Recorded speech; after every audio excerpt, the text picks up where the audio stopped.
Pukul 6 waktu Indonesia Tengah. RRI ND menyiarkan Warta Berita.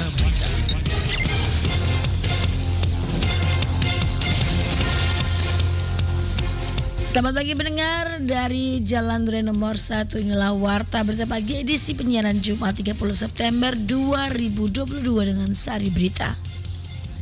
Pengguna jasa di Pelabuhan ND ikut sosialisasi penerapan INA-Portnet. Bermitra Room Turit, Taman Baca Pelangi gandeng Pemkab Nagekeo resmikan 56 perpustakaan ramah anak. Bersama saya Femi Sareora, inilah berita selengkapnya.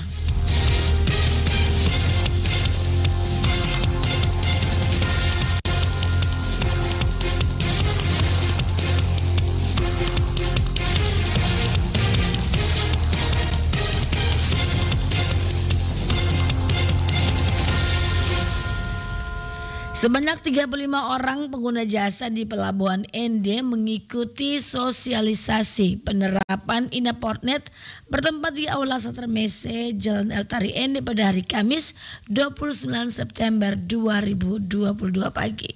Selengkapnya, reporter Suimam melaporkan. Sebelum kegiatan sosialisasi dimulai, diawali dengan sambutan dari Kepala Seksi Kasih Amerika, Eropa dan Afrika, Direktorat Lalu Lintas dan Angkutan Laut Ardi Kurniawan, SSTPL. Dalam sambutannya, Ardi Kurniawan mengungkapkan kepada para peserta yang mengikuti sosialisasi ini diharapkan bisa memahami secara baik, efektif dan efisien sehingga tujuan layanan Kementerian Perhubungan Republik Indonesia, khususnya Direktorat Jenderal Perhubungan Laut, dapat meningkat. Seperti kita ketahui, saat ini era digitalisasi sudah mendunia. Jangan sampai kita ketinggalan. Harapan kami kepada Ibu interaktif, komunikatif. Nanti di sela-sela sampai dengan akhir akan ada pelatihan. Jika memang itu kurang jelas, silakan ditanyakan kepada kami di Lalang. Kami bawa, kami ajak rekan-rekan tim developer aplikasi dan juga tim dari sistem informasi. Ditambahkan, dengan adanya sosialisasi yang dilaksanakan selama 2 hari dalam rangka uji coba penerapan INA-Portnet, para peserta harus bisa memanfaatkan momentum ini dengan baik sehingga ke depan tidak ada kendala yang berarti. Sementara sambutan Direktur Lalu Lintas dan Angkutan Laut Kapten Henry Ginting MM yang dibacakan Kepala Kantor Kesya Bandaran dan Otoritas Pelabuhan KSOP kelas 4 ND Konrad Sihaan STMM mengatakan INA-Portnet adalah sistem layanan tunggal untuk kapal dan kegiatan lainnya yang terkait dengan kapal yang diterapkan secara elektronik dan terstandar, yang mana sejak tahun 2016 sampai dengan tahun 2021 INA-Portnet telah diterapkan di 77 pelabuhan di Indonesia, dan pada tahun 2022 Direktorat Lalu Lintas Angkutan Laut akan melakukan pengembangan sistem INA-Portnet di 31 pelabuhan sehingga diharapkan total pelabuhan yang sudah INA-Portnet pada tahun ini bisa mencapai 108 pelabuhan dan akan terus diterapkan di seluruh pelabuhan di Indonesia. Saya minta kepada masing-masing Kepala Kantor Unit Pelaksana Teknis di lingkungan di Janublang untuk melakukan edukasi dan pembinaan kepada seluruh stakeholder terkait agar dapat menerapkan sistem INA-Portnet di lingkungan pelabuhan yang Bapak Ibu pilih. Adapun pengguna jasa di Pelabuhan ND yang mengikuti sosialisasi tersebut diantaranya PT Pelindo, PT Meratus Line, PT Pelni, PT Berlian Laut Sejahtera, PT Sinar Samudra Selatan, PT Wasaka Sudamar Putra, dan PT Kris Kargo Bahtera. Taman Baca Pelangi yang menjalin kolaborasi dan kerjasama multi pihak baik dengan pemerintah daerah, satuan pendidikan sekolah dasar dan para orang tua telah mendirikan 56 perpustakaan ramah anak di Kabupaten Nagekeo, Nusa Tenggara Timur. Selengkapnya Ferry Soo melaporkan. Perpustakaan ramah anak ini sebetulnya bagaimana membuat perpustakaan itu menjadi fun. Ke-56 perpustakaan ramah anak yang dibangun berdasarkan pola kemitraan dan Room Road itu diresmikan dalam kurun waktu 2 minggu mulai 19 September 2022 hingga 5 Oktober 2022. Dengan diresmikan perpustakaan ramah anak tersebut, setidaknya ada 6.300 anak di Kabupaten Nagekeo bisa menikmati ragam buku bacaan dan fasilitas perpustakaan lainnya di sekolahnya masing-masing. Pendiri Taman Baca Pelangi Nita Tamsil mengaku percaya bahwa model kerjasama itu merupakan sebuah praktik baik perpustakaan berkelanjutan. Dia menyebutkan ke-56 perpustakaan ramah anak yang dibangun dan diresmikan tersebar di 6 kecamatan, yakni Aisisa Selatan, Buawai, Mauponggo, Nangaroro, Keo Tengah, dan Volovai. Taman Bacaan Pelangi senang sekali karena kami bisa bekerja sama dengan sangat erat dengan pihak Pemda, Dinas Pendidikan Kabupaten Nangekeo, dan juga dengan pihak sekolah. Semuanya ini tidak akan terjadi tanpa adanya kerjasama yang erat. Termasuk dengan 10 sekolah yang sudah kami resmikan beberapa bulan yang lalu itu perpustakaannya. Ini adalah model kerjasama yang baru di mana kita semua sama-sama patungan. Bupati Nangekeo Yohanes Don Bosco Do kepada RRI mengatakan keberhasilan Taman Baca Pelangi membangun dan meresmikan 56 perpustakaan berkonsep ramah anak itu merupakan buah kerjasama multi pihak. Selain pendirian perpustakaan di sekolah-sekolah sebanyak 567 guru maupun kepala sekolah di 56 sekolah dasar juga mendapatkan pelatihan-pelatihan tentang sistem pengelolaan perpustakaan dan berbagai program literasi pengembangan kebiasaan membaca anak. Tahun ini 56 perpustakaan, jadi totalnya sudah 69 perpustakaan. Tahun depan kita akan tambah lagi 50 perpustakaan. Tahun berikutnya masih ada tersisa 58 perpustakaan ramah anak di sekolah dasar.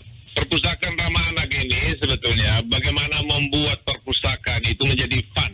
Anak-anak tidak dihadapkan dengan konsep perpustakaan seperti sebelumnya, rak-rak buku kusam, kemudian beda-beda tipis dengan gudang. Nah, anak-anak itu bisa duduk nyaman di dalam perpustakaan. Jadi selain mereka memberi buku, mereka juga membimbing para guru dan pengelola perpustakaan cara membimbing dan mengajarkan anak membaca. Dan bacaan yang mereka, buku-buku bacaan yang mereka berikan pertama, 1000 lebih judul, dibagi dalam 6 level.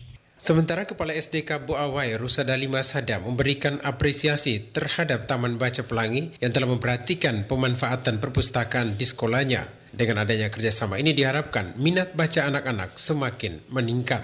Kami secara pribadi dari SDK Buawai sangat memberikan apresiasi yang luar biasa terhadap Taman Baca Pelangi yang sudah memperhatikan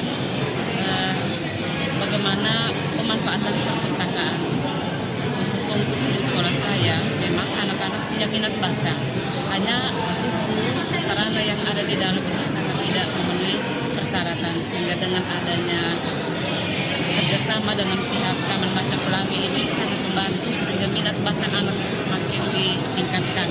Taman Baca Pelangi adalah yayasan sosial yang fokus peningkatan literasi anak-anak di Indonesia Timur. Taman Baca Pelangi didirikan pada tahun 2009 dan hingga saat ini telah mendirikan dan mengelola 205 perpustakaan ramah anak tersebar di 19 pulau di Indonesia Timur dan telah memberikan pelatihan kepada 5.858 guru di daerah, menyediakan 285.450 buku cerita anak-anak dan memberikan akses buku bacaan kepada 41.738 anak di daerah terpencil di Indonesia Timur. RRI ND Ferisoo melaporkan. Relawan Bung Karno ND dan juga ND Kreatif menjadi peserta kegiatan Rapat Koordinasi Nasional Rakornas Indonesia Creative Cities Network ICCN di Jakarta yang berlangsung sejak 27 September 2022 hingga 29 September 2022. Laporan selengkapnya disampaikan oleh Lady Badin. Relawan Bung Karno ND dan ND Kreatif menjadi wakil Kabupaten ND dan NTT di kegiatan Rakornas ICCN 2022 di Jakarta. Perwakilan dari relawan Bung Karno ND, David Ndate 2 ST kepada RRI ND mengungkapkan, sebagai wakil dari relawan Bung Karno ND dirinya merasa sangat bangga dan bahagia karena menjadi perwakilan anak muda ND di ajang Rakornas ICCN tahun 2022 ini. Pertama ada rasa bangga karena memang tidak terpikirkan sih dulu waktu berkegiatan sosial lewat relawan Bung Karno ND tidak terbayangkan bahwa akan ikut kegiatan seperti ini atau bertemu dengan jaringan seperti ini gitu. Jadi mengalir saja terus pada akhirnya hari ini pada kesempatan itu bisa. Jadi bahwa akhirnya apa yang kita buat ini selama ini ya minimal membawa kita ke suatu kegiatan atau acara yang luar biasa. Sementara itu Muklis Mukhtar STMT perwakilan dari ND Kreatif juga mengungkapkan bahwa menjadi kreatif adalah skill yang wajib dimiliki setiap orang dan anak muda di ND harus terus berkreasi, menampilkan kreativitas tanpa batas, dan kreatif tentunya perlu juga mengembangkan network untuk menjajal kerjasama sebagai bagian dari kemajuan dan kesuksesan bersama. Ketika kita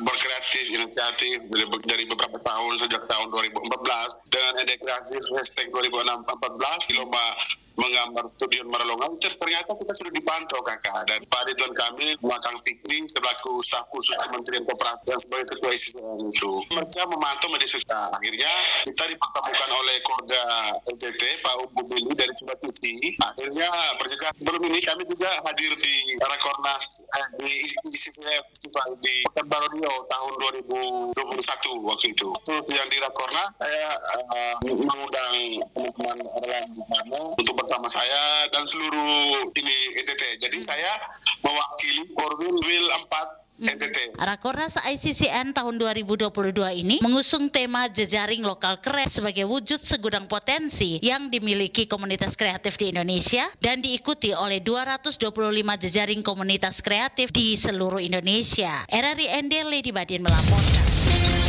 Anda sedang mendengarkan Warta Berita Produksi RRI ND. Badan Pertanahan Nasional BPN Kabupaten ND terus berupaya tingkatkan pelayanan kepada masyarakat. Laporan Rovinus Sula. Kepala Badan Pertanahan Nasional Kabupaten ND Kuntoro Hadi Saputra ketika dikonfirmasi RRI mengenai data bidang tanah di Kabupaten ini yang sudah terdaftar dan bersertifikat mengatakan bahwa Badan Pertanahan Nasional Kabupaten ND perkirakan bidang tanah di Kabupaten ND sebanyak 90.000 bidang, sudah bersertifikat sebanyak 39.000 bidang tanah. Dijelaskan saat ini BPN ND terus berupaya tingkatkan dananya karena dari 39.000 bidang tanah yang sudah terdaftar namun secara kualitas data masih terdapat yang belum valid. Dengan demikian BPN ND terus tingkatkan validasi data dengan harapan tahun 2022 mendapat peningkatan yang signifikan.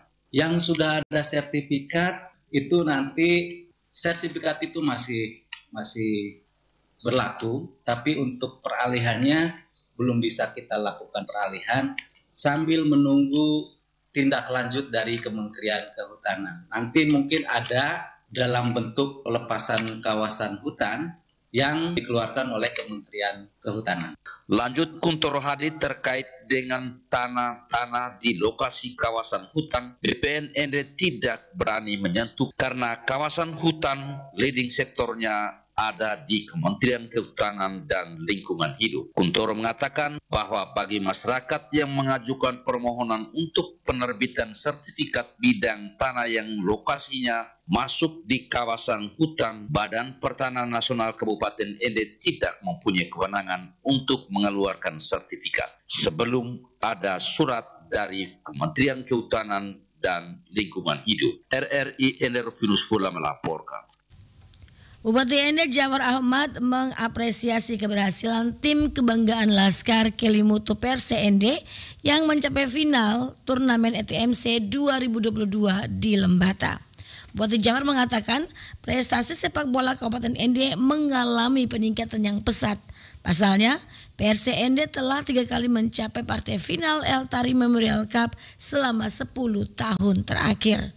Keberhasilan tim Perse menembus Grand Final dan juara ETMC ke-31 di Lembata, Bupati Jafar berikan apresiasi dan juga menyampaikan terima kasih kepada para pemain, pelatih, dan manajer yang berhasil membawa pulang piala ETMC ke bumi kota Pancasila. Untuk diketahui, ND lolos ke final ETMC ke-31 tahun 2022 di Lembata setelah tampil meyakinkan sejak babak penyisihan. Di partai berada di grup F bersama PSKK Kupang, Kabupaten Kupang, dan Persib Manggarai, Perse berhasil keluar sebagai juara grup. Di partai 16 besar, Perse berhasil mengalahkan Kristal FC 2-0. Di berempat final, Perse ND menghentikan langkah Persib Tim Flores Timur dan di babak semifinal menumbangkan Persib Manggarai 1-0. Kemudian di laga puncak Grand Final, Perse ND mengalahkan tim tuan rumah Persebaya Lembata dengan drama adu penalti. Perse ND berhasil unggul terhadap tim tuan rumah dengan skor 3-2 atas keunggulan atas tim Perse ND. Keluar sebagai juara di El Tari Memorial Cup ETMC 2022 di Lembata, tim PSND siap menerima bonus senilai 100 juta rupiah. Bonus ini akan diserahkan pada acara syukuran atas kemenangan tim Gerugiwa Ende oleh donaturnya Erles Rareral di Ende. Laporan Rosa Dalima. Terima kasih kepada adik-adik saya Laskar Gerugiwa PSND yang sudah tampil luar biasa pada sore hari ini di Lembata, dapat membawa pulang piala kebanggaan masyarakat Nusa Tenggara Timur berupa El Tari Memorial Cup. Janji pemberian bonus senilai 100 juta rupiah ini sudah disampaikan oleh mantan pemain Perse Erles Rareral sejak tim kebanggaan Laskar Gerugiwa ini menginjakan kakinya di tanah Lembata. Erles usai menyaksikan tayangan laga final ETMC antara Perse Bata Lembata dan Perse Ende mengatakan dirinya memberikan apresiasi dan penghargaan yang tinggi kepada seluruh pemain, ofisial dan manajer yang telah berjuang dengan gigih untuk memboyong piala kebanggaan masyarakat NTT ke bumi Pancasila. Dikatakan Erles pada partai final dirinya telah menyerahkan bonus untuk 4 gol yang berhasil dicetak oleh kedua tim yang berlaga. Masing-masing 2 untuk Perse Bata Lembata dan 2 lainnya untuk Perse Ende. Sementara untuk bonus 100 juta rupiah diserahkan pada acara syukuran. Saya pada hari ini menyerahkan bonus pencetak gol 4 gol itu 2 dari Lembata dan 2 dari adik-adik saya Perse Ende. Dan untuk yang 100 juta saya janji itu akan diserahkan pada saat syukuran di Kabupaten Ende. 100 juta itu akan saya berikan. Lebih lanjut, Erles kemukakan bonus yang diberikan ini sebagai bentuk penghargaan kepada tim, sekaligus menjadi motivasi bagi generasi Ende yang akan tampil berlaga di bidang apapun ke depannya, agar selalu berusaha keluar sebagai pemenang. Dia berharap generasi Ende sudah mulai tekun dan serius untuk berlatih dan berani berkompetisi, bersaing dengan kabupaten kota lainnya di Indonesia. Bagi tim Perse yang masih di bawah umur, dia menghimbau untuk mempersiapkan diri dengan baik dan siap tampil pada ajang ETMC 2025 ketika Ende kembali menjadi tuan rumah. RRI Ende, Rosa Dalima melaporkan. Sekian warta berita pagi hari ini. Mewakili kerabat kerja yang bertugas, saya Femi Sari Ora. Selamat pagi.